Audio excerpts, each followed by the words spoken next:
As orações subordinadas substantivas, elas têm algumas classificações. Elas podem ser ou subjetiva, ou objetiva direta, ou objetiva indireta, ou completiva nominal, predicativa ou apositiva. Vamos iniciar pela subjetiva. Oração subordinada, substantiva, subjetiva. O nome é muito grande, então a partir de agora eu vou abreviar. Oração subordinada, substantiva, subjetiva.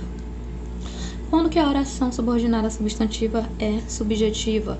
Quando aquela oração inteira ela vai exercer o papel de um sujeito. Então, nesse caso, para a gente encontrar o sujeito em qualquer frase, a gente tem aquela dica que é fazer a pergunta, que é que? Veja nesse exemplo. Não era permitido que as mulheres jogassem futebol.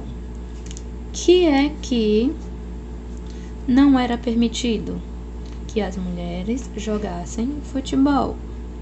Então, nesse caso, a resposta para essa pergunta que é aqui vai ser o sujeito. Portanto, essa oração aqui inteira, que as mulheres jogassem futebol, ela vai ser a oração subordinada substantiva subjetiva. Voltando. A oração subordinada subjetiva vai exercer o papel de sujeito da oração principal. E o macete para a gente encontrá-la é fazer a pergunta que é que, no caso, não era permitido que as mulheres jogassem futebol. Que é que não era permitido? Que as mulheres jogassem futebol. Portanto, esta oração introduzida pela conjunção que, então ela é uma oração desenvolvida, ela é uma oração subordinada substantiva subjetiva. Constatou-se que ele fez atividade. Temos aqui primeira oração, que é formada pelo verbo, segunda oração, que ele fez atividade. Temos de novo uma oração desenvolvida, porque está sendo introduzida pela conjunção que, oração principal, oração subordinada, porque ela vai estabelecer uma relação de subordinação em relação à outra. Que é que constatou-se? Que ele fez a atividade. A resposta para essa pergunta é o sujeito desta oração.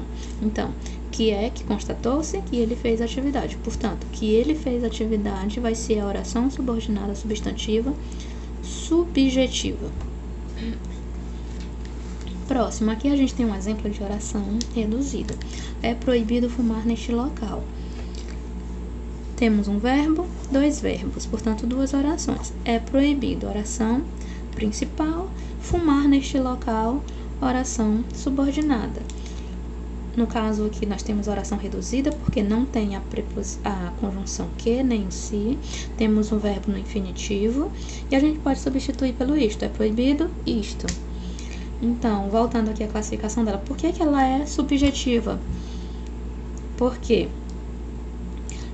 A gente faz a pergunta, que é proibido? Fumar neste local. Então, a resposta para essa pergunta será o sujeito da oração principal, que é proibido? Fumar neste local. Portanto, a oração inteira, fumar neste local, vai ser a oração subordinada substantiva subjetiva.